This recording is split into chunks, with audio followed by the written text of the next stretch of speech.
Hello my fellow smug ones. Well, personally I think there's enough of them in there already. Let's begin.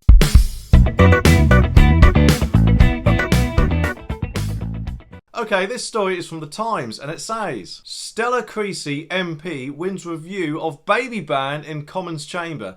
The Speaker has announced a review of the rules in which banned babies from the Commons Chamber after an MP was told she could not take her baby son with her into the debate. Now don't get me wrong, I've got no problem with babies whatsoever. In fact, I've got a son of my own, so I know exactly how hard childcare can be sometimes. But at the end of the day, there are jobs which it's not appropriate for children to be there, and an MP is one of them. Also, as far as I know, MPs are on around 85,000 a year, which is a lot higher than most people. So at her wage, you'd think she'd be able to sort out childcare. If not, what makes her so special? I mean, quite a lot of us have to sort out our own childcare, whether it be relatives or childcare provider, but yet she seems to think that she's allowed to take her child to work when the rest of us can't. Although yes, admittedly, I'm sure there are times where childcare can't be sorted out, but in those situations, and you just can't attend, your employer surely has to make an allowance for that. The Labour MP for Walthamstow was told yesterday that her decision to attend a debate in Westminster Hall with her 3-month-old son was against the rules. To be honest though, there's a really good reason for that. I mean, that is a place where sometimes a load of numpties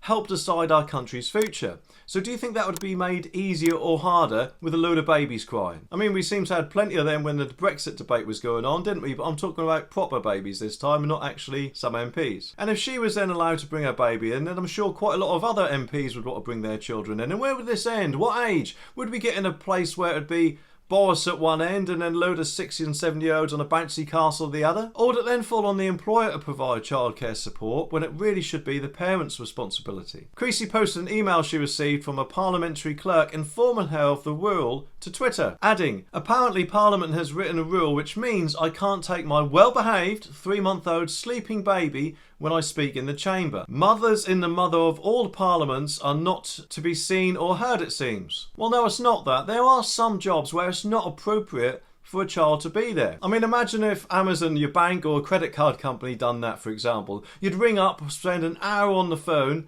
just to be told, hang on a minute, I just need to deal with my son. Or even in McDonald's, or possibly even as someone serious as a surgeon had their child brought there. It's not appropriate for some jobs, and I'm sorry, people who decide the future of our country should not be allowed to take babies into the chamber, in my opinion, because that could be a massive distraction, especially if they start a tantrum. After an online backlash, Sir Lindsay Hoyle, the Speaker, announced a review of the rules at the start of the Commons business today. It's extremely important that parents of babies and young children are able to participate fully in the work of his house, he said. And this seems to be the problem quite a lot nowadays, doesn't it? You know, people have a whinge or moan on Twitter about something and people just bow down to them, don't they? So they don't be seen as the bad guy, rather than explain why whatever situation it is the way it is. The advice given yesterday to Creasy, under the authority of the Chairman of Ways and Means, of which I was not aware until last night, correctly reflects the current rules. However, rules have to be seen in context and they change with the times.